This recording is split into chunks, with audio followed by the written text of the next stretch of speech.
भारत अखंड हो, हिंदू प्रचंड हो। बंधुओं,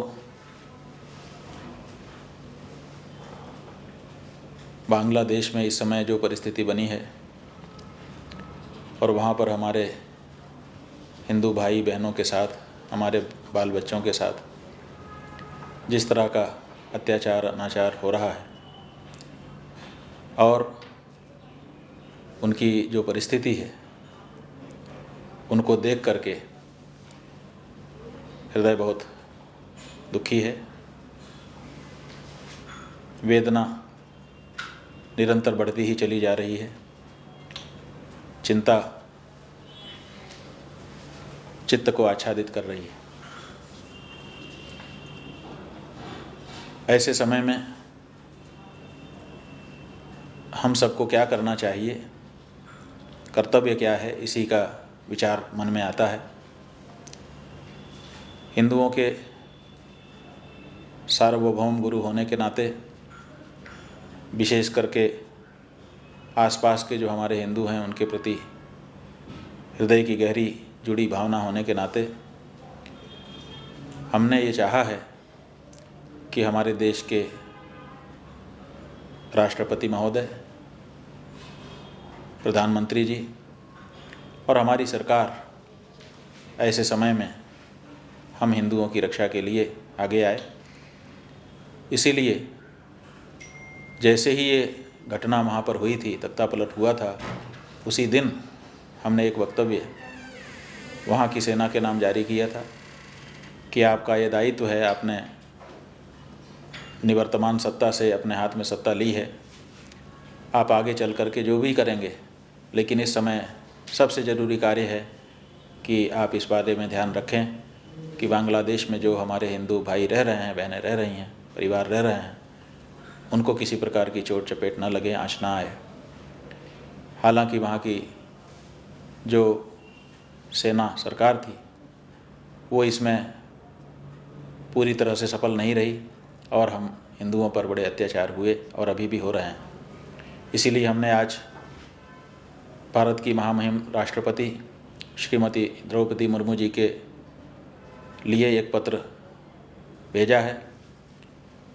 उस पत्र को आप सबके सामने भी हम रखना चाहते हैं। पढ़ करके हम उसको सुना रहे हैं और फिर इस पर आप सबका भी सहयोग हम चाहेंगे। महामहिम राष्ट्रपति जी को जो पत्र हमने लिखा है उसका प्रारूप ये है। महोदय, आप और राष्ट्र का सर्वविध उत्कर्ष हो, इस शुभाशंसा के साथ संपूर्ण विश्व के हिंदुओं के गुरु होने के नाते मैं आपका ध्यान इस भयावह तथ्य की ओर आकर्षित करना चाहता हूँ कि पड़ोसी राष्ट्र बांग्लादेश में 5 अगस्त 2024 ईस्वी के दिन हुए सत्ता परिवर्तन के पश्चात से उक्त देश में उसके मूल निवासी अल्पसंख्यक हिंदू धर्मावलंबी निरपराध स्त्री, पुरुष एवं अबोध बालकों की नृशंस हत्या की जा रही है। हिंदू महिलाओं के साथ बलात्कार किया जा रहा है। हिंदुओं की संपत्तियों को नष्ट किया जा रहा है। वहाँ की वर्तमान सत्ता हिंदुओं पर उपद्रवी तत्वों के द्वारा किए जा रहे बर्बर अत्याचारों को रोकने में अब तक समर्थ नहीं हो सकी है।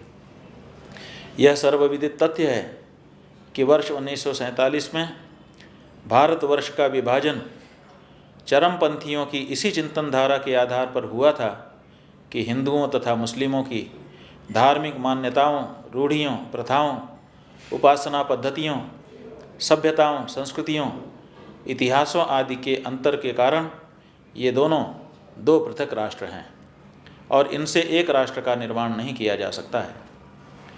उनकी इसी सोच के आधार पर भारत का विभाजन हुआ, जिसके कारण आज के ही दिन अर्थात 14 अगस्त 1947 के दिन पाकिस्तान का जन्म हुआ। पाकिस्तान के विभाजन के पश्चात 16 दिसंबर 1971 के दिन पाकिस्तानी सेना के द्वारा भारतीय सेना के समक्ष किए गए आत्मसमर्पण के फलस्वरूप बांग्लादेश अस्तित्व में आया। विभाजन के पश्चात जब मुसलमान जनसंख्या का भारत से पाकिस्तान और हिंदू जनसंख्या का पाकिस्तान से भारत आव्रजन हो रहा था, उस समय उपद्रवियों ने कई लाख आवाजाही कर रहे लोगों की हत्या कर दी, जिसके कारण जनसंख्या की अदला बदली का काम रोक दिया गया और लुई माउंटबेटन की सलाह पर पाकिस्तानी सत्ता के शिखर पुरुष जनाब मोहम्मद अली जिन्ना तथा भारतीय सत्ता के कर्णधारों श्रीमान जवाहरलाल नेहरू एवं श्रीमान सरदार वल्लभ भाई पटेल ने यह आश्वासन दिया कि अब किसी को अपना देश छोड़ने की आवश्यकता नहीं है। जो जहाँ है वहीं रहे, उनके धर्म, जीवन और संपत्ति की सुरक्षा उन्हीं के मूल स्थान पर वहाँ की शासन सत्ता सुनिश्चित करेगी।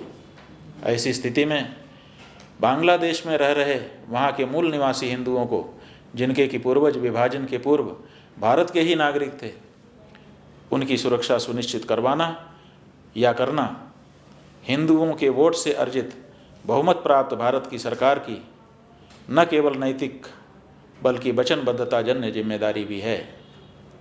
भारत संघ के द्वारा पारित किए गए नागरिक संशोधन अधिनियम 2019 के अंतर्गत 31 दिसंबर 2014 ईस्वी तक अफगान, पाकिस्तान तथा बांग्लादेश से विस्थापित भारत में प्रवेश कर चुके हिंदुओं और उसके व्युत्पन्नों को भारतीय नागरिकता देने का प्रावधान से भी यह द्योतित होता है कि वर्तमान भारत सरकार को अपनी पूर्ववर्ती सरकार द्वारा दिए गए वचन का न ही केवल बोध है बल्कि इसके लिए वह प्रतिबद्ध भी है। विविध माध्यमों से ज्ञात होता है कि भारत में 1.25 करोड़ के लगभग रोहिंग्या मुसलमान और बांग्लादेशी मुसलमान घुसपैठिए रह रहे हैं। उनको अविलंब भारत से उनके देश में भेजकर भारत को अपना भार हल्का कर आपाततः हमारे हिंदुओं को, जिनके लिए यह राष्ट्र बना है, उन हिंदुओं को हिंदुओं के प्रबल समर्थक एवं रक्षक माने जाने वाले माननीय प्रधानमंत्री श्रीमान नरेंद्र दामोदर भाई मोदी जी के नेतृत्व वाली आपकी सरकार को तत्काल अल्पकालिक शरण देनी चाहिए।